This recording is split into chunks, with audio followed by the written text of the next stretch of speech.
আসসালামু আলাইকুম প্রিয় পরীক্ষার্থী বন্ধুরা।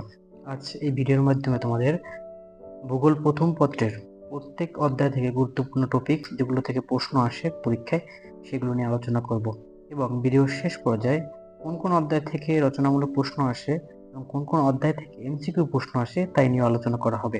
তাহলে শুরু করা যাক। প্রথম অধ্যায় প্রাকৃতিক ভূগোল।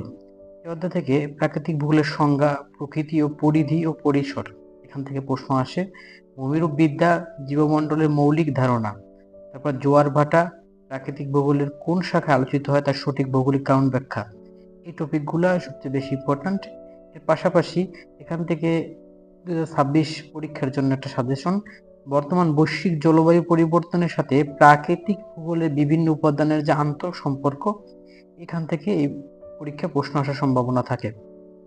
এরপরে দ্বিতীয় অধ্যায় পৃথিবীর গঠন, ভূত্বক, অশ্বমণ্ডল, গুরুমণ্ডল, কেন্দ্রমণ্ডল, গভীরতা, উপাদান ও গাঠনিক বৈশিষ্ট্য এগুলো চিত্রসহ অনুসরণ করতে হবে।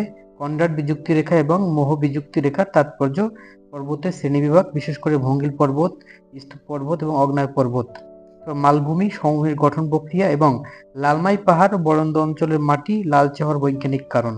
এবং এখান থেকে এইচএসসি 2026 জন্য সাজেশন হলো প্লেট টেকনিক তথ্য এবং বাংলাদেশের ভূপ্রকৃতির সুনির্দিষ্ট 3টি শ্রেণীবিভাগ। এই থেকে প্রশ্ন আসার সম্ভাবনা অনেক বেশি।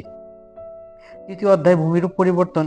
এখান থেকে ভূমিকম্পের কারণ, ফলাফল এবং রিক্টার স্কেলের গাণিতিক ধারণা, আগ্নেয়গিরির অগ্ন্যুৎপাত ও সুনামি সৃষ্টির কারণ এবং বৈশ্বিক প্রভাব, নদী, নদী সোপান, দোআব এবং নদী শাসনের ধারণা, বিচ্ছুরি ভবন, ক্ষয়ীভবন, বিশেষ করে জলবায়ু তারতম্য ও জৈবিক কারণে বিচ্ছুরি ভবনের ব্যাখ্যা। বিশেষ করে এখান থেকে প্রশ্ন আসার সম্ভাবনা থাকে।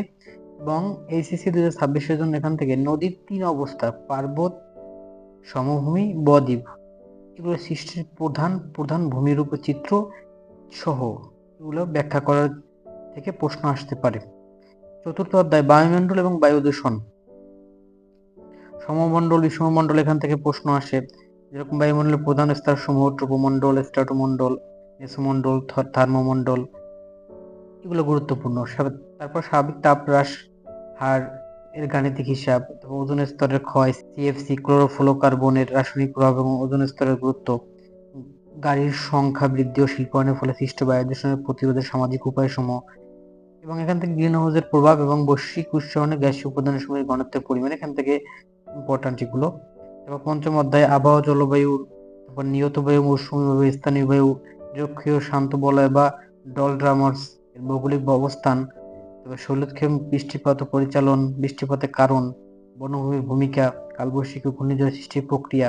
তারপর এখান থেকে সবচেয়ে বড় যেটা ইম্পর্টেন্ট দক্ষিণ এশিয়ার আবহাওয়া এবং এল নিনো লা নিনো এর সামুদ্রিক প্রভাব। ষষ্ঠ অধ্যায় থেকে মৌসুম জলবায়ু এবং নিরক্ষীয় জলবায়ুর প্রধান গাঠনিক বৈশিষ্ট্য, নিরক্ষীয় অঞ্চলে সারা বছর অধিক বৃষ্টিপাত এবং আমাজন বা কঙ্গোর মতো গভীর অরণ্য সৃষ্টির ভৌগোলিক কারণসমূহ, ভূমধ্যসাগরীয় জলবায়ু অঞ্চলে গ্রীষ্মকালীন শুষ্ক কিন্তু শীতকালে বৃষ্টিপাত অনৈতিক কারণ। এখান থেকে সাজেশন হলো জলবায়ু পরিবর্তনের প্রভাবে বাংলাদেশের উপকূলীয় অঞ্চলে লবণাক্ততা বৃদ্ধি এবং টেকসই অভিযোজন ব্যবস্থা।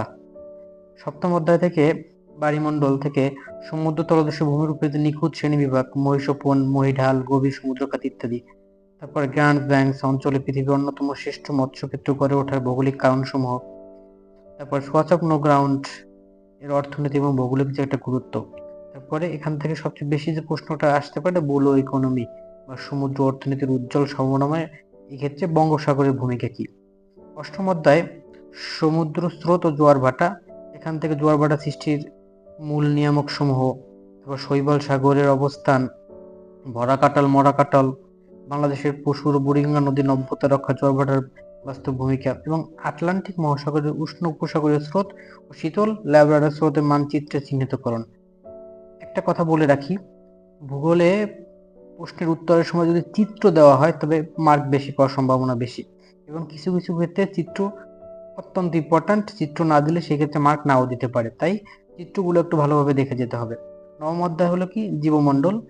জীবমণ্ডলে হলো বাস্তু সংস্থান এবং জীবমণ্ডলের আন্তঃসম্পর্ক, কার্বন চক্র, নাইট্রোজেন চক্রের মাধ্যমে প্রকৃতির ভারসাম্য রক্ষা, সুন্দরবনের মতো ম্যানগ্রোভ বনভূমি গড়ে ওঠার পেছনে মাটি ও সমুদ্রের পানির যে ভৌগোলিক বৈশিষ্ট্য, তারপর ক্রান্তীয় চিরহরিত এবং পাতাছড়া বনভূমির উদ্ভিদের বৈশিষ্ট্যগত তুলনা। এই অধ্যায় থেকে সুন্দরবনের রয়্যাল বেঙ্গল টাইগার এবং সামগ্রিক ইকোসিস্টেম রক্ষা ইউনেস্কো হেরিটেজ সাইটের গুরুত্ব এবং বর্তমানে জলবায়ুর যে চ্যালেঞ্জ সমূহ আছে এগুলা নিয়ে প্রশ্ন আসার সম্ভাবনা বেশি। এই প্রত্যেকটি অধ্যায় থেকে যে টপিকগুলো বলা হলো এগুলো যদি একটু ধরে ধরে পড়ো তাহলে পরীক্ষায় ভালো মার্ক ওঠার সম্ভাবনা আসে। এখন আসা যাক কোন কোন অধ্যায়টা রচনামূলক পরীক্ষা প্রশ্নের জন্য ইম্পর্ট্যান্ট এবং কোন কোন অধ্যায় এমসিকিউর জন্য ইম্পর্ট্যান্ট। একটা কথা বলে রাখি, ভালো রেজাল্ট করতে হলে প্রত্যেকটা অধ্যায় থেকে এমসিকিউর দিকে নজর দিতে হবে। কিছু কিছু টপিক আছে যেখান থেকে প্রশ্ন আসার সম্ভাবনা বেশি থাকে এবং বিগত দিনে দেখা যাচ্ছে অ্যানালাইসিস করে এখান থেকে প্রশ্ন বারবার আসে।